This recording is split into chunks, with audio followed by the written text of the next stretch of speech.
What's up, guys, and welcome to another video of DevTalks with your host Traven, where we talk about everything engineering technology wise. And in this video, we're actually going to be diving into NVIDIA and AMD paying the sales revenue percentage for their chip sales. So without further ado, don't forget to like, comment, subscribe, and share, and let's dive right in.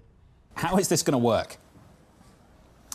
15% of sales, 15% of the revenues that they make from those sales into the China market of the H20 when it comes to NVIDIA or AMD's equivalent, once they start shipping those, they will get the export license, according to this reporting, if they pay that 15% into the US Treasury. That apparently is how it's going to work. There are legal questions around this. If this is categorized as an export tax, potentially there are legal challenges to this, but according to our reporting, this is what NVIDIA and AMD have signed up for.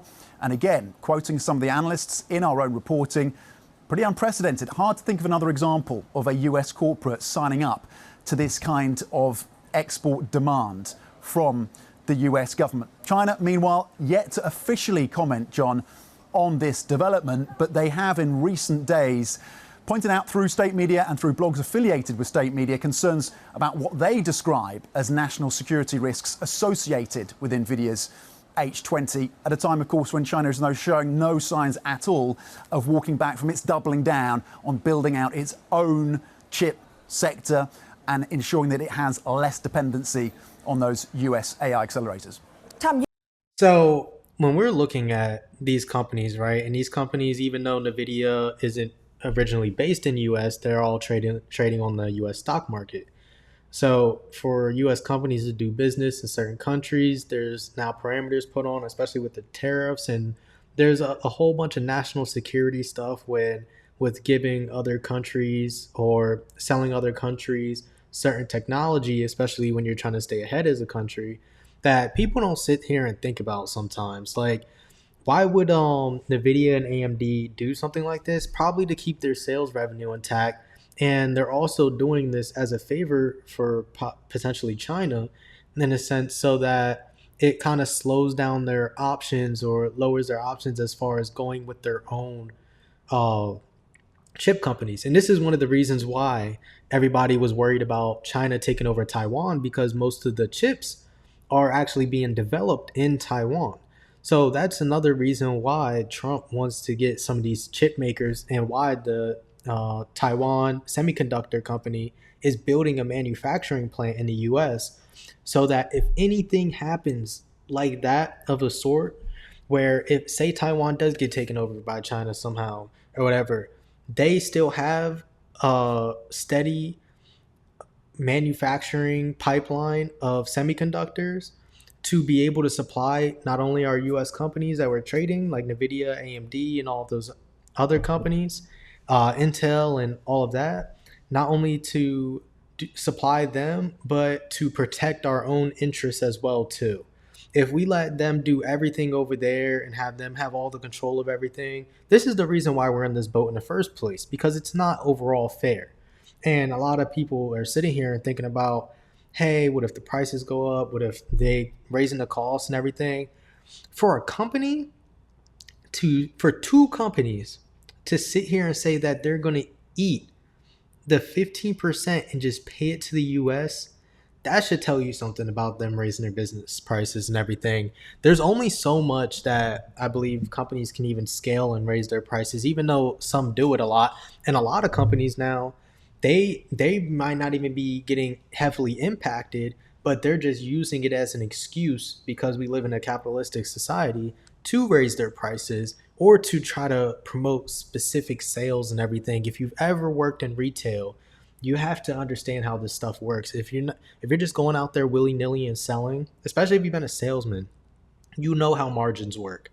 If you know how margins work, you know how much leeway that companies that you've worked in have, and how much they can work with, and all that other stuff when it comes to supply, timelines, all this other things.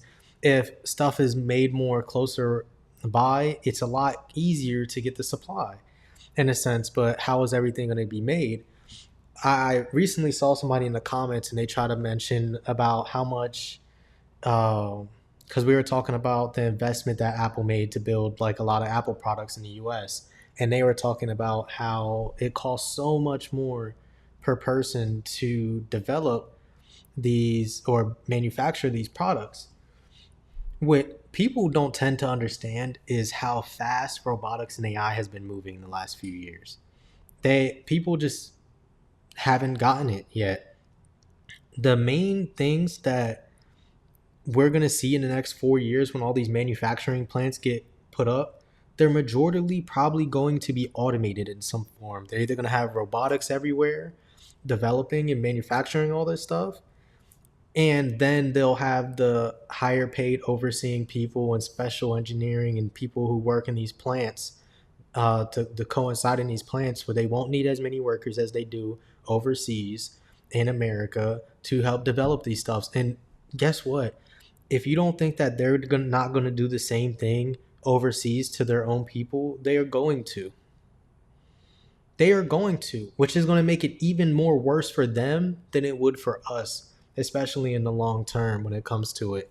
So, yeah, there's a lot of different reasons. I believe U.S. put this 15% sales revenue thing on China for some type of national security thing and interest, especially for our own interest to kind of stay ahead.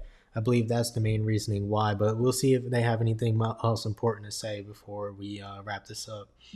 You've spent years in China. What do you think they're thinking behind the scenes in terms of the U.S. going to corporate America and saying, you can send these chips to China that we originally blocked because of national security concerns. We just want a piece of the pie. I think if you rewind the clock 6 months, China is in a much better position versus now. The H20s, the licenses, it seems, will be approved for those. You look at the movements in terms of the equity markets for China. Yes, they have all the concerns about the domestic consumer and about the real estate and property sector. Those remain. The geopolitical tensions, you talked about the fact that this truce is expected to be extended again by 90 days. China continues to invest. You see the developments coming through from the likes of Huawei at 7 nanometers and Xpeng, according to reports, coming through with a chip of 5 nanometers, not closing in on 3 nanometers that the likes of TSMC are churning out, but closing that gap. So they're going to get access to the H20, but continue to build out their own AI accelerator capacity and try and close that gap. I think China will probably be rubbing its hands at the prospects of potential domestic pushback on this policy as they continue again to try and funnel investments into AI accelerators that they continue to need that underpin the models, of course, of Alibaba, DeepSeek and others. And it's really high silicon that sits at the heart of Huawei that is leading the charge on this front. Tom, are you? And exactly what he was saying is kind of similar to what I was kind of trying to reference here. Is he when you're thinking of it, they want to develop their own stuff so that they won't have to deal with all of this. They won't have to go ahead. They can just have all their manufacturing done in their own country. They're self-reliant and they're able to boost their own economical interests and everything like that. And everything will be under their own control because they're all Chinese companies that are getting built up. As you said, he brought up DeepSeek. DeepSeek was supposed to be this AI rival and everything. It turned out there may have been some fluff in there. And everybody was using it, giving their all information out like hotcakes. DeepSeek was a crazy time when it came out. But that's the thing. People fall for the hype so easily when it comes to things like that. But if people just need to see what is actually going on here in a sense, like this is literally just, hey, they're probably just paying this to keep up for their revenue for now. But when it comes to the point, they might not even need the Taiwan Semiconductor Company anymore because, as he said, they're not at 3 millimeter yet, but they're at 5 and they're developing and they're moving pretty quickly. Maybe Taiwan is going to develop even faster, which will then help NVIDIA, AMD, Intel, everybody who uses them and who they supply in the longer run. But that's basically how it's going to all get built up right there. So yeah, obviously China is trying to be more self-reliant, and I believe every country, if for your own interests and everything, you should want to be as self-reliant as possible and be able to try to keep costs at a really respectable rate, especially if you're in a capitalistic society and figure out how to control it. That's always a tricky thing because the number one issue with that sometimes is greed. But yeah, let me know what you guys think in the comments down below. I'm really interested in what you guys may have a take on this. Don't forget to like, comment, subscribe, and share. I really appreciate everybody who does. Thank you very much. Almost at 500 subscribers. We hit 400 the other week. I really appreciate everybody who does. Uh, really, like I said, once again, thank you so much to everybody who's stuck around on this journey and everybody who supports. I really appreciate it. If you have any recommendations, send me an email, devtalkspod@gmail.com. Without further ado, peace. See you next time.